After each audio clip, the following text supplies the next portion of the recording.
오늘은 예수님께서 십자가를 지시기 위해 예루살렘에 입성하신 것을 기념하는 종려 주일입니다. 그리고 내일부터는 고난 주간이 시작이 되어져요.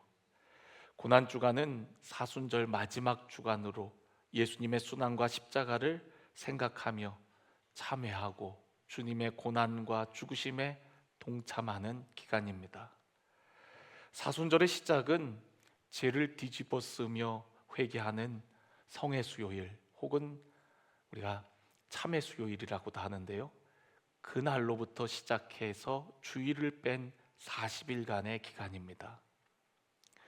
우리가 벌써 사순절 지나온 지 벌써 34일 되거든요. 이제 남은 6일 남았습니다. 사순절의 절정은 고난주간이에요. 그 고난주간 중에서도 예수님이 십자가에 못 박히신 성금요일입니다. 성금요일에 예수님은 우리를 대신해서 피를 흘리시고 고난을 당하시고 죽으셨어요. 그리고 우리의 모든 죄를 대속해 주셨습니다. 이제 내일부터 우리 교회는 고난주간 특세를 시작합니다. 이번 고난주간은 특별히 우리 교회가 50주년이기 때문에 주님께서 세우신 교회에 대해서 함께 은혜를 나누려고 해요. 요한계시록에 기록된 소아시아 7교회를 통해서 주님이 기뻐하시는 교회의 모습을 생각하고 또한 이 시대를 향한 하나님의 뜻, 하나님의 마음, 하나님이 주신 사명을 감당해 나가려고 합니다. 고난주간은 교회가 역사의 시대 상황 속에 항상 새롭게 회개하고 또 깨우치는 기간이었어요. 교회의 시대적 사명뿐만 아니라 성도 개개인의 신앙도 새로워지는 기간이 되어지기를 간절히 축원합니다. 이번 사순절 네 편의 주님의 사랑에 관한 말씀을 나누고 있어요. 오늘은 세 번째 말씀입니다. 자신을 내어주신 사랑입니다. 우리가 첫 번째 말씀 여러분 기억하시나요? 첫 번째 말씀은 어떤 사랑이었죠? 찾아오시는 사랑. 네, 지난주 말씀이 용서하시는 사랑. 그리고 첫 번째는 찾아오시는 사랑. 다 기억 안 나시죠? 감사합니다. 찾아오시는 사랑. 사람들에게 손가락질 받고 비난받는 삭개오였지만 그 영혼도 잃어버린 영혼이기에 예수님께서 삭개오를 찾아오십니다. 삭개오가 올라가 있는 그 나무 앞에 이르러서 예수님 그를 올려다 보시며 그의 이름을 부르시죠. 삭개오야 내려오라, 내가 오늘 너의 집에 유하여야 하겠다 라고 말씀하세요. 수많은 사람들이 수군거렸죠. 저가 죄인의 집에 유하는도다 라고 하면서 삭개오의 집에 가시는 예수님 이해를 못했습니다. 그러나 예수님은 그런 삭개오를 할지라도 그를 찾아오셔서 그를 구원하기를 원하셨다는 거예요. 그게 바로 찾아오시는 사랑입니다. 또 지난주에 우리 두 번째 말씀 용서하시는 사랑. 가늠한 여인이 예수님 발 앞에 붙잡혀 오죠. 예수님을 고발하기 위해서 현장에서 붙잡힌 가늠한 여인을 끌고 왔습니다. 사람들은 그 여인을 향하여 분노했고 또 돌을 던지려고 했어요. 예수님께서는 땅에 무언가를 쓰시고 너희 중에 죄 없는 자가 먼저 돌로 쳐라 했을 때 어른으로부터 양심의 가책을 받고 거기에 있던 모든 사람들이 그 자리를 떠나게 되어집니다. 여러분 한번 상상해 보세요. 그 여인의 수치심과 고통이 어떠했을지. 땅바닥에 철퍼덕 그렇게 주저앉아 있는 그 여인, 그 여인에게 말씀하시죠. 너를 고발하던 자가 어디 있느냐. 그제서야 이 여인은 눈을 들어서 머리카락 사이로 주변을 둘러보는 거예요. 아무도 없나이다. 예수님께서 그 여인에게 나도 너를 정죄하지 아니하노니 다시는 죄를 범하지 말라 말씀하십니다. 여러분, 그때 예수님의 눈빛이 어떠했을까요? 삭개오를 올려다보시던 주님의 눈빛, 여인을 내려다보시던 그 주님의 눈빛은 어떤 모습이었을까요? 사랑의 눈빛, 따뜻한 눈빛이었겠죠. 아마도 예수님은 그 여인의 처지와 형편을 다 아신다는 그런 눈빛이었을 겁니다. 우리가 죄인이기 때문에 죄를 지을 수밖에 없는 존재라는 사실을 다 아시고 우리를 긍휼히 여기시고, 그래서 내가 왔단다, 그 여인을 향하여서 모든 것을 아시며 긍휼히 여기시는 그런 따스한 눈빛이겠죠. 나도 너를 정죄하지 않는다. 수많은 사람들이 그 여인을 쏘아보았지만, 수많은 사람들이 삭개오를 좋지 않은 눈빛으로 바라봤지만 예수님은 다르셨어요. 예수님의 사랑은 찾아오시는 사랑이었고 용서하시는 사랑으로 그 여인을, 삭개오를 따뜻하게 바라보셨던 겁니다. 저는 오늘 우리 사랑하는 모든 성도 여러분들이 그 주님의 따스함과 사랑을 느끼기를 주의 이름으로 간절히 축원합니다. 오늘은 자신을 내어주는 사랑이거든요. 말씀을 준비하면서 어떻게 하면은 자신을 내어주는 사랑에 대해서 우리 성도들이 깊이 공감할 수 있을까 기도하는 가운데 하나님께서 주시는 한 장면이 있었어요. 한 어머니가 있습니다. 그 어머니는 자녀가 아파요. 그래서 자녀가 있는 병원을 왔다 갔다 합니다. 제가 만났던 분입니다. 제가 국군 수도병원에서 군 생활을 했는데 그 수도병원 중환자실에는 의식 없는 여러 환자들이 있거든요. 그 중에 한 청년이 있어요.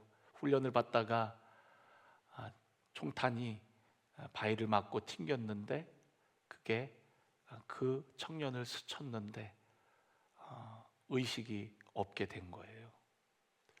수년째 그 자리에 그렇게 누워 있습니다. 그의 어머니는 그 간병인 숙소를 집을 삼아서 매일매일 중환자실 면회 시간이 되면은 부대 안으로 올라와요. 올라와서 교회를 들려가고 기도하고 그리고 면회를 하러 갑니다. 그리고 면회가 끝나고 나면 다시 교회로 와서 기도하고 그리고 내려갑니다. 새벽에도 나와서 아들을 위해서 기도하고 또 저녁에도 어느 날에는 와서 눈물로 기도하세요. 저도 그 청년이 있는 중환자실에 여러 번 가서 기도를 했지만 참 안타깝습니다. 수년째 산소호흡기를 꽂고 있는 이 상태가 과연 무슨 의미가 있나? 어머니의 삶은, 자신의 일상은 다 무너져 내리고 이제는 오로지 그 아들을 보기 위해 또 간병하기 위해 그곳에 매일같이 오르내리는 그 어머니. 제가 그 어머니에게 힘들지 않냐고 물었던 적이 있습니다. 근데 그 어머니는 그러시더라고요. 힘들긴요. 이렇게 살아있어줘서 너무 고맙죠. 다만 내가 대신 저 자리에 누워있을 수만 있다면 좋겠어요. 아들 대신 내가 대신 아팠으면. 그게 어머니의 마음입니다. 그게 자신을 내어주시는 사랑인 거죠.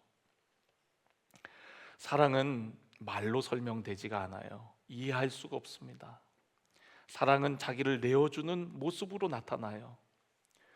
우리가 얼마큼 다른 사람을 위해서 희생할 수 있느냐가 그 사랑의 깊이와 넓이를 결정합니다. 내어준다라는 말은 지불한다는 뜻이에요. 사랑을 위해 어떤 희생의 대가도 치르는 것을 의미합니다. 여러분, 아들을 위해서 부모의 마음은 뭐든 다 해주고 싶죠. 자녀를 키워보신 부모님들은 다 아시겠지만 아이가 아프면 아유 차라리 내가 아팠으면 그런 생각을 안 해본 부모님들이 없으실 겁니다. 그런데 여러분, 만약 우리가 잘 모르는 사람을 위해서 그렇게 자신을 내어줘야 한다면 여러분 그렇게 하실 수 있을까요? 예전에 제가 신앙생활 할 때 손권사님이라는 분이 계셨어요. 그분은 뭐 때문인지 병원에 입원했다가 안타까운 사연을 듣게 됩니다. 신장을 빨리 이식을 받아야 되는데 신장을 이제 기증받으려면 너무 오래 걸리는 거예요. 근데 그 권사님이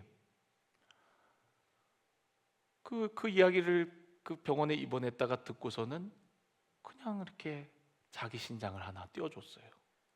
그리고서 나중에 교회에도 데리고 왔었거든요. 이분이 저의 신장을 이식받은 분입니다. 근데 교회 몇 번 안 나오고 부담스러우셨는지 사라지셨거든요. 그 후로는 잘 볼 수가 없었어요. 다 사람들이 뭐라 그랬어요? 아니 그 사람 알지도 못하는 사람 왜 신장을 그렇게 쉽게 내어줬냐고. 이해할 수가 없지요.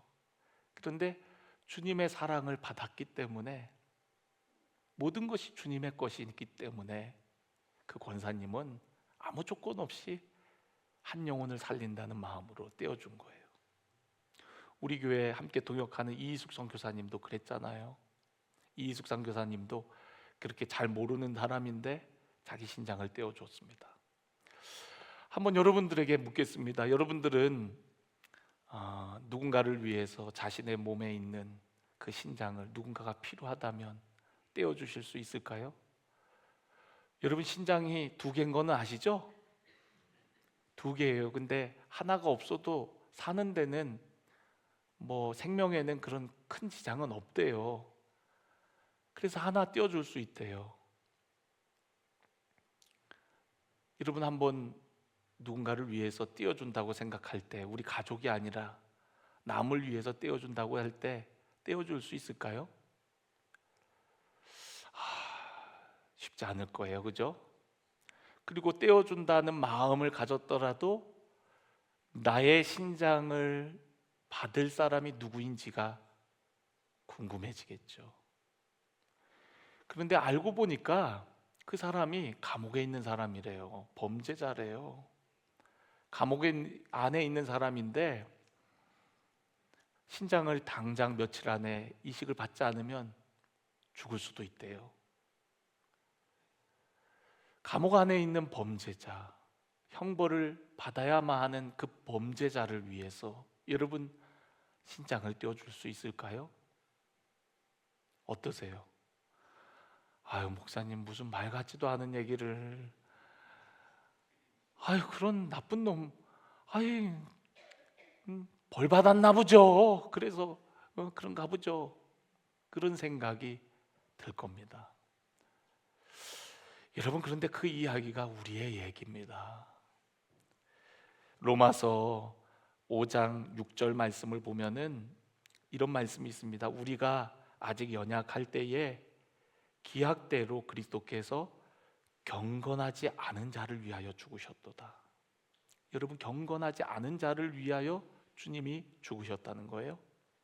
7절을 보면 의인을 위하여 죽는 자가 쉽지 않아요. 의인을 위해 자신을 내어주는 것이 쉽지 않습니다.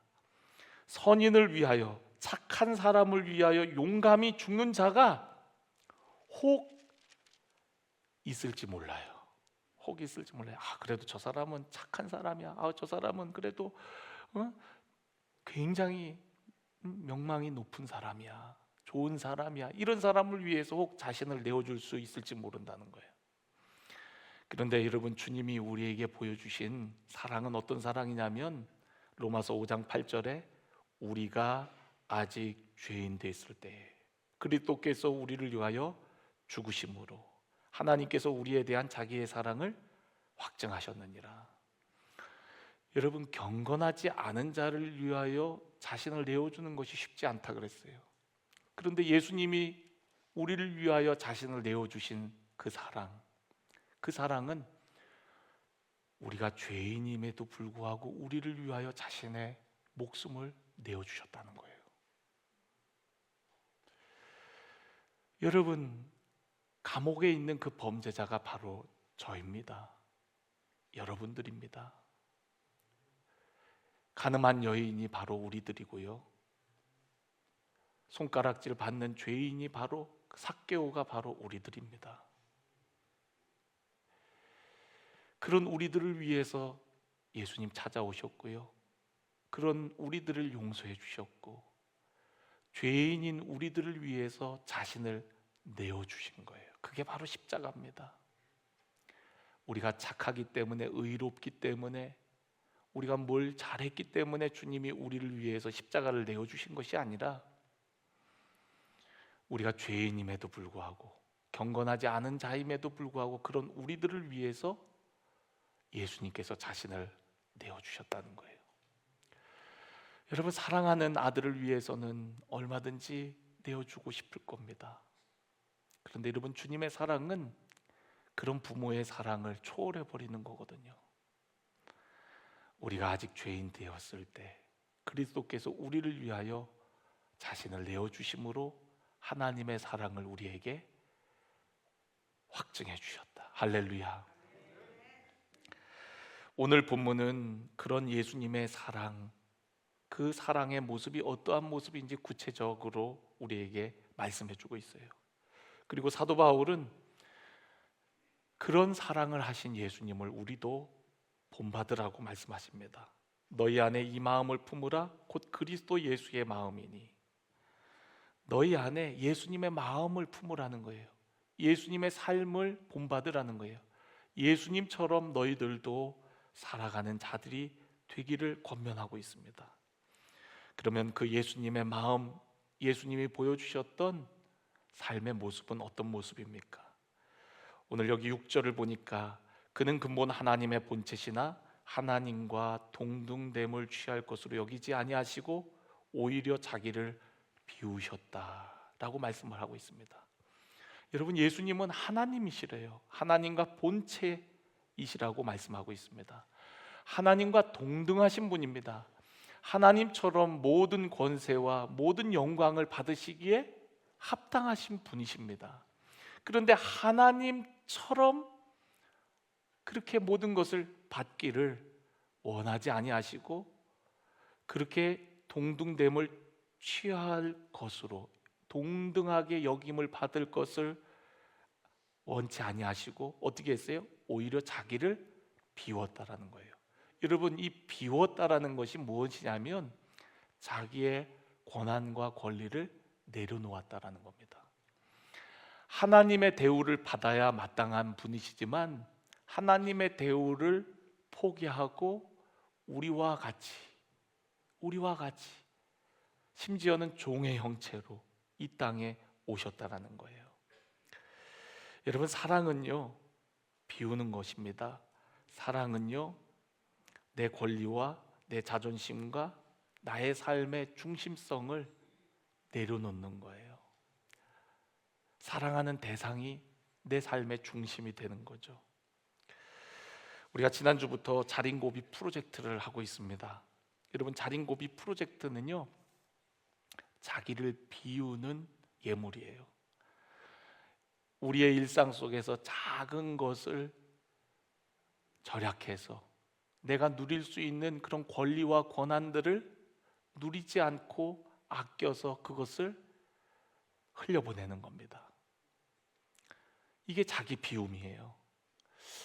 저는 여러분들이 예수님처럼 죄인들을 위해서 목숨을 내어주는 것은 정말 어렵고 힘든 일이지만 지극히 작은 자 하나에게 주님께 대하듯이, 주님께 하듯이 여러분이 누릴 권리를 조금 덜 누리고 그러한 권한을 덜 사용하고, 그래서 우리가 주님이 보여주셨던 자기 비움을 실천하는 우리 사랑하는 성도 여러분들이 되어지기를 간절히 축원합니다. 내가 그렇게 할 수 있음에도 하지 않는 거죠. 그런 권한을 누릴 수 있는 자리임에도 불구하고 그 고난 다 누리지 않는 겁니다. 예수님도 그러셨죠. 예수님도 그분은 만왕의 왕이시지만 작고 작은 마구간 말구유에 이 땅에 태어나셨어요. 부잣집이 아니라 왕궁이 아니라 그 마구간 말구유에서 예수님은 나셨어요. 주님이 주로 사역하셨던 곳이 어디였습니까? 갈릴리 변방이었어요. 여러분, 말은 태어나면 어디로 보내요? 제주도로 보냅니다. 사람은 태어나면 어디로 갑니까? 서울로 가야 큰 사람이 된다고 해요. 그런데 예수님은 그런 세상적인 말과는 완전히 반대로 오히려 예수님은 어린 시절을 나사렛이라는 동네에서 사셨고, 그리고 공생의 삶을 살 때에는 저 갈릴리 변방에서 사역하셨습니다. 예루살렘이 아니라 저 갈릴리 시골, 소외되고 가난하고 약한 그 지역에서 예수님 사역하셨어요. 여러분, 나사렛이라는 말은요, 사실은 예수님을 비하하기 위한 말입니다. 우리 나사렛 예수라 그러잖아요. 예수님의 제자였던 나다니엘도 처음에 나사렛에서 오신 예수라고 했을 때 얼마나 그것을 우습게 여겼습니까? 나사렛에서 무슨 선한 것이 나겠느냐라고 했단 말이죠. 예수님 예루살렘에 입성하실 때 성이 소동했습니다. 사람들이 이야기합니다. 도대체 뭐 때문에 그래? 뭐 때문에 그래? 저 나사렛에 있는 선지자 예수가 왔다고. 그 얘기는 저 시골 출신 선지자, 그렇고 그런 사람인데 그런 예수가 오는데 이 난리야 라고 하는 거거든요. 그러니까 예수님은 얼마든지 자신의 인생을 선택할 수 있고 더 높은 위치, 더 많은 영광, 더 많은 것들을 누릴 수 있는 분이셨지만 그러한 권한을 다 쓰지 않고 그러한 권리를 누리지 않았단 말이죠. 십자가를 지시기 위해 대제사장의 종들에게 붙들려 갈 때에도 여러분, 예수님은 하늘의 군대를 동원할 수 있는 분이셨지만 그 권한을 쓰지 않습니다. 그러니까 예수님의 권리, 권한, 그 모든 것들을 내려놓는 것, 그분은 하나님이셨지만 하나님으로서 누릴 수 있는 권리와 권세가 있으셨지만 그것을 하나도 쓰지 않고 우리와 같이 되신 분, 그것이 바로 진정한 자기 비움이라는 거죠. 그래서 예수님은 공생의 삶 가운데에도 병자들과 가난한 자, 또 사회적으로 소외된 자들을 찾아다니셨어요. 그들의 친구가 되어주셨고 그들의 병을 고쳐주셨고, 예루살렘에 가셔서도 예루살렘 성전부터가 아니라 베데스다 연못가에 있는 수십 년 동안 누워있는 환자를 찾아가셔서 고쳐주십니다. 이것이 바로 예수님의 마음, 예수님의 삶인 거예요. 여러분, 오늘 우리들은 어떻습니까? 우리들은 더 높은 것을 추구할 때가 많아요. 더 영광스러운 자리가 없는지 우리는 그렇게 그런 자리를 생각하고 찾아다닐 때가 많습니다. 그런데 예수님은 오히려 그 하늘 보좌를 내려놓으셨을 뿐만 아니라 가장 낮은 모습으로 자기를 비우셨다라는 거죠. 오늘 저와 여러분이 누릴 수 있는 권리와 권한을 내려놓고 정말 우리의 삶을 통하여서 하나님의 사랑이 흘러가는 역사가 있기를 주님의 이름으로 간절히 축원합니다. 두 번째, 예수님께서 보여주신 모습은 어떤 모습이냐면요, 7절 8절 말씀을 한번 봅시다. 7절에 보면 자기를 비워 종의 형체를 가지사 사람들과 같이 되셨고 사람의 모양으로 나타나사 자기를 낮추시고 라고 얘기하고 있어요. 여러분, 자신을 낮추셨다는 거예요. 모든 권리를 포기했을 뿐만 아니라 자신을 낮추시기까지 했대요. 그분은 하늘 보좌에 계신 분이지만 이 땅에 낮고 낮은 곳으로 임하셨고요. 그분은 만왕의 왕이지만 우리들과 같이 되셨을 뿐만 아니라 우리를 섬기시기 위해 종이 되셨다는 거예요. 여러분, 사람이 낮출 수 있는 최대로 낮춘 자리가 바로 종인 거예요. 예수님은 계속해서 자신을 낮추셨습니다. 그럼에도 불구하고 예수님을 따르는 제자들은 어땠나요? 틈만 나면 누가 높니, 누가 크니를 이야기하며 논쟁하기 바빴습니다. 한두 번이 아니었어요. 예수님은 그런 제자들에게 가르침을 주셨죠. 어린아이와 같아야 된다. 누구든지 섬기는 자가 하나님 나라의 큰 자다. 종이 되면 으뜸이 된다 라고 말씀하셨지만 그들의 귀에는 들리지 않는 말씀이었어요. 이 땅에 발을 딛고 사는 제자들에게는 너무나도 먼 이야기처럼 들렸습니다. 예수님께서 십자가를 지시기 위해 예루살렘으로 향하시는 그 순간에도 역시 제자들은 누가 크냐로 논쟁을 벌였습니다. 내가 예수님을 제일 먼저 만났으니까 내가 커. 무슨 소리야? 내가 우리 중에 제일 나이가 많아. 그러니까 내가 커. 아, 형은 나 때문에 예수님 만났잖아. 그러니까 내가 더 커. 그러면서 자기들끼리 티격태격하면서 예수님은 가장 낮은 곳으로 십자가로 나아가시는 그 와중에도 제자들은 그러고 있는 거예요. 여러분, 오늘 우리들도 예수님의 말씀을 알고 가르침을 받았지만 여전히 우리들도 세상 가치에 의해서 그렇게 신앙생활하고 있지는 않나요? 우리 교회 내가 먼저 왔어. 나 이 교회 20년 됐어. 30년 됐어. 내가 언제부터 이 교회에 있었는 줄 알아? 아니, 언제부터 왔다고 벌써 저 사람이 속장을 해? 아니, 저 사람 나보다 집사도 늦게 됐는데 벌써 권사돼? 아니, 이제 온 지 얼마 됐다고 회장을 해? 우리는 끊임없이 세상적인 방식으로 서열을 매기고 누가 먼저니 누가 나중이니 세상 가치관으로 교회 안에서도 우리는 그러고 있을 때가 많아요. 여러분들은 제자 맞습니까? 수많은 군중들은요, 예수님 자신들의 기대와 만족을 위해 뭔가를 하실 수 있는 분이라고 생각했을 때에는 환호했습니다. 호산나, 왕으로 오신 이요. 그러나 며칠 후에 대제사장과 서기관들에게 의해서 고초를 당하시고 피투성이가 되고 가시관을 쓰신 예수님, 그 예수님을 본 군중들은 소리쳤습니다. 저를 십자가에 못 박으소서. 저런 사람이 메시아일 리가 없어. 우리의 기대와 우리의 생각이 무너졌을 때 사람들은 그를 향해 소리치는 거예요. 십자가에 못 박으소서. 물론 사람들에게 선동된 사람들이었지만 얼마 전까지는 호산나 외치던 자들이었습니다. 여러분, 저는 우리 사랑하는 성도 여러분들이요, 예수님이 자신을 낮추신 것처럼 우리도 우리의 삶을 겸손하게 낮추는 믿음의 삶이 되어지기를 간절히 원합니다.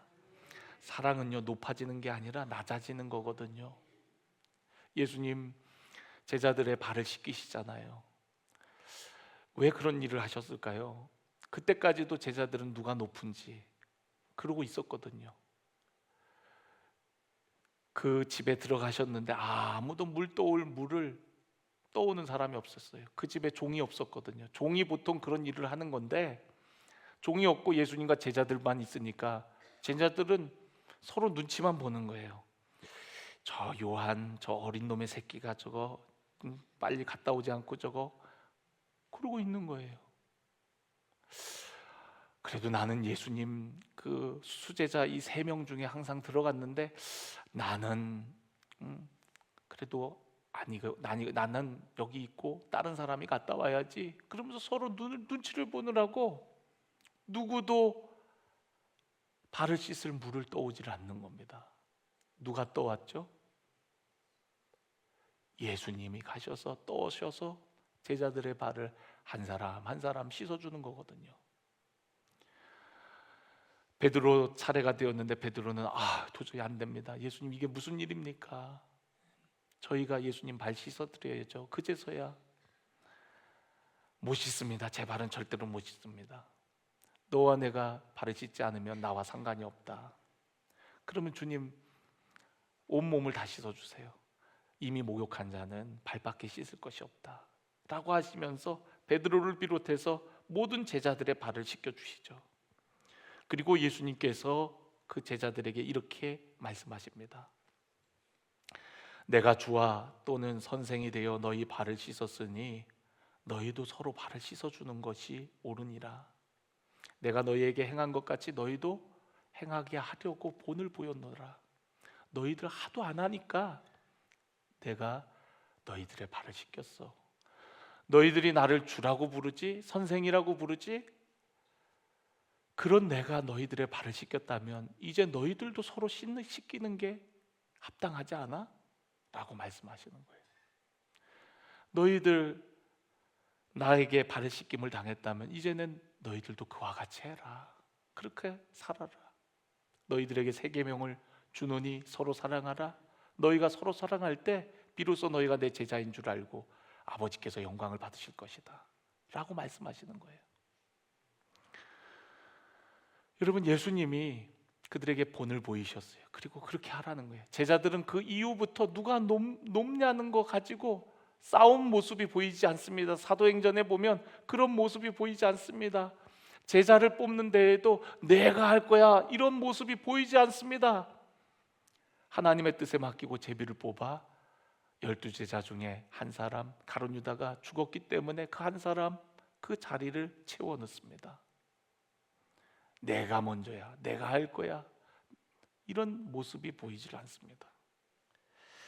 초기에 한국교회 우리 믿음의 선배들도 그런 모습이었어요. 오산학교장 이승훈 장로님이라고 계십니다. 우리 민족 대표 34민 중에 한 분이에요. 그런데 3.1 만세 운동을 하기 전에 그 이름을 쓰는데 서열 문제가 이제 논란이 됐던 모양이에요. 거기에 천도교, 천주교, 개신교, 불교 각계각층의 지도자들이 모였으니까 그래도 대표자 이름이 누가 들어가느냐가 이 운동의 어떤 분위기를 보여주기 때문에 아마도 얘기는 잘 못해도 우리 불교 인원은 적지만 내가 첫 번째 이름 들어갔으면 무슨 소리야, 이 천도교가 그래도 우리나라를 대표하는 토종 종교인데 우리가, 이런 마음들이 있었단 말이에요. 그런데 이승훈 장로님이 연세가 좀 있으셨던 모양이에요. 이승훈 장로님이 이렇게 얘기합니다. 죽을 자리에 서는데 서열이 무슨 문제인가. 그러면서 자신은 뒤로 이름을 넣어도 좋으니 아무개를 첫 번째 이름에 둡시다 하면서 더 이상 서열 문제로 논란이 되지 않았다는 거예요. 여러분, 교회는 세상과 달라야 되지 않을까요? 우리는 너무나도 세상과 똑같이 서열, 세상적인 가치관이 우리의 삶의 중심이 되어 있는 경우들이 얼마나 많은지 몰라요.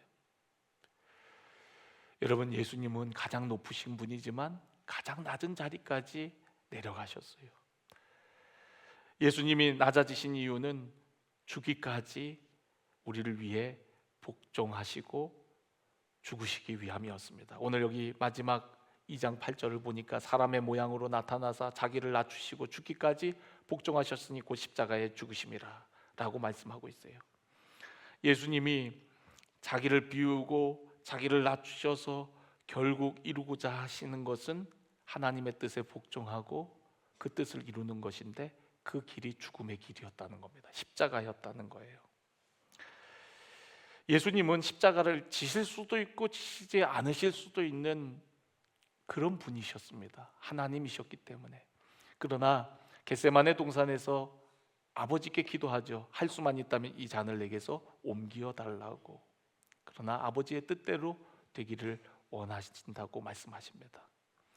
아버지의 뜻을 확인한 예수님은 그 길이 고난의 길이고 죽음의 길이라는 것을 알면서도 그 길을 묵묵히 걸어가십니다. 마치 도살장에 끌려가는 어린 양과 같이 그 길을 순종함으로 나아가요.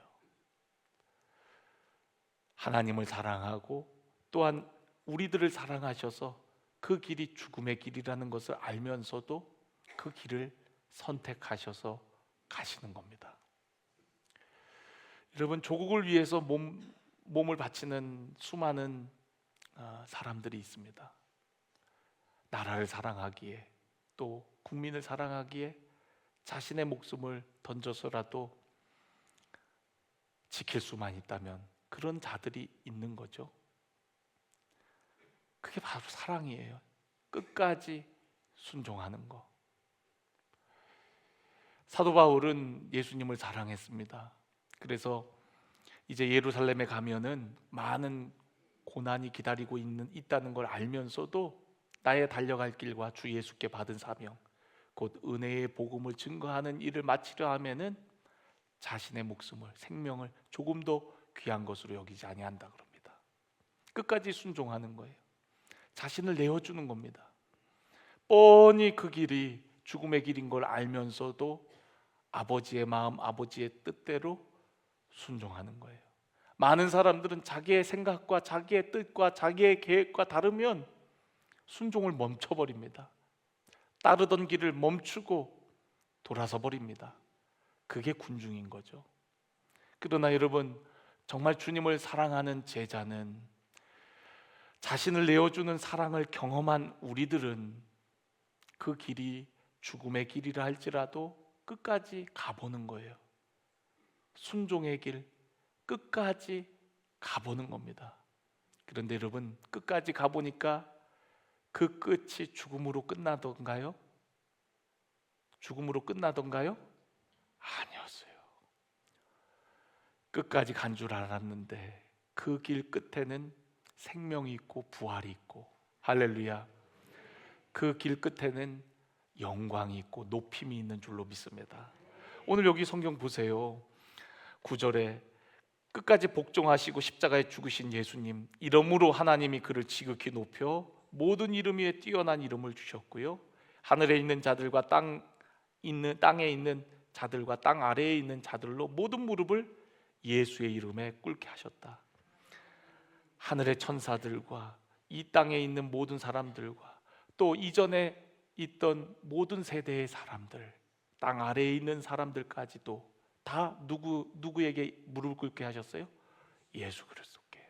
끝까지 복종하신 그 예수 그리스도, 죽음의 길을 선택하신 그 예수 그리스도, 그 죽음이 끝이 아니라 그 죽음 너머에 부활이 있었고 영광이 있었고 높임이 있었다라는 거예요.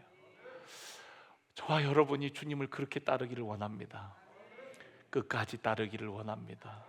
끝까지 그 길이 고단하고 힘들어 보여도 끝까지 우리 주님이 순종하셨던 것처럼 우리들도 순종함으로 그 길을 묵묵히 걸어가는 우리 사랑하는 성도 여러분들이 되어지기를 간절히 원합니다.